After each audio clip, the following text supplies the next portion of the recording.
Good morning, this is Kris Shoemaker, also known as Yehudah ben Shomeyr, and you're listening to Coffee with Kris, the time of the day where we share a cup of coffee and share a bit of the Word of God. Thank you so much for joining me on this Wednesday morning for a hot cup of coffee and a hot cup of the Word of God. We are in the Torah portion of Mikketz, which means at the end. And our Sidra, our Aliyah today is taken from Genesis, chapter 41, verse 53, going all the way to chapter 42, verse 18. But let's hang out in chapter 42, starting with verse 5. It says, "The sons of Israel went to buy grain among the others who were coming, because the famine was in the land of Canaan. Now Joseph was ruler over the land. He was the provider of grain for all the people of the earth. Then Joseph's brothers came and bowed down to him with their faces to the ground."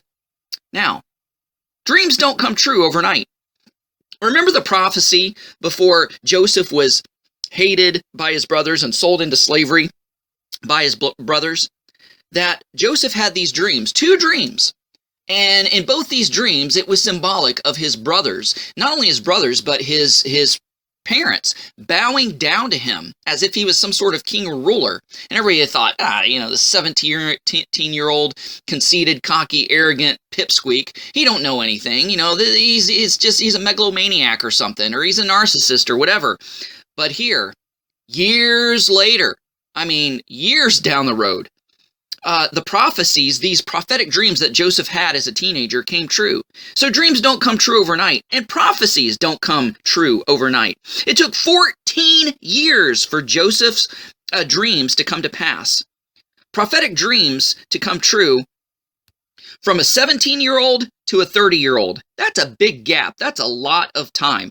We live in such a right now society. You can microwave popcorn in 3 minutes. You can do a Google search in less than a second.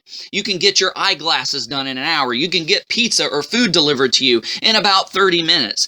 Anything you want, you could have right now. You could have next day or same day delivery from Amazon and other online merchants. And so we have been conditioned to be impatient.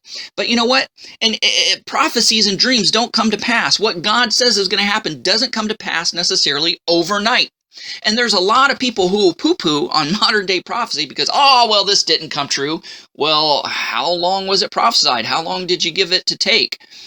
He just said this a couple weeks ago or a month ago and it still hasn't happened. Well, it doesn't mean that he's a false prophet or it hasn't come true. Give it time. Even with the prophets of the scriptures, sometimes it took hundreds, if not thousands of years for their prophecies to come to pass. Especially when they prophesied about the Messiah to come, being born of a virgin. Back in Isaiah's day, and then thousands of years later, it came to pass when Yeshua was born. So, dreams and prophecies don't happen overnight. Have patience and trust God. I think it's the Apostle Peter that said that one day people are going to say, where's this promise of the Messiah's coming? Everything's been going on for years, just as they have been, year after year after year. Where's the promise of his coming? People will start doubting the return of Christ because it's taking so long to happen. But Yeshua's first coming took thousands of years, and it's going to take thousands of years for his return. It's been over 2,000 years since Yeshua left this earth, but he is coming back. If he came a first time, he's going to come a second time. We can be guaranteed on that, but we just don't know when it's going to happen. It may be in our lifetime, and it may be after we're long gone and turned to dust, but it doesn't matter. Doesn't mean the prophecy is untrue or it's not going to come to pass. It's going to come to pass in his time.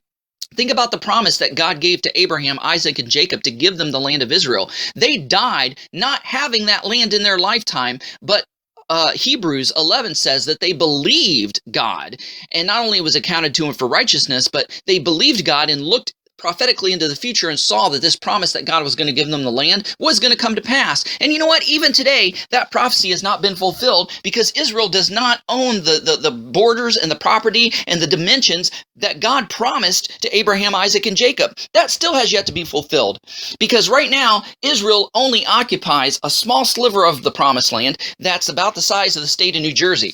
And the borders and the dimensions that God gave to Abraham, Isaac, and Jacob are far vast larger and bigger than any of that, and even take some of the occupied countries of the Arabs right now. But anyway, my point is trust God, trust His word. It'll come to pass. Wait for it. It will happen. Not only biblically, but in your personal life as well. Thanks so much for listening. Go out there and have a great day. Shalom, and God bless.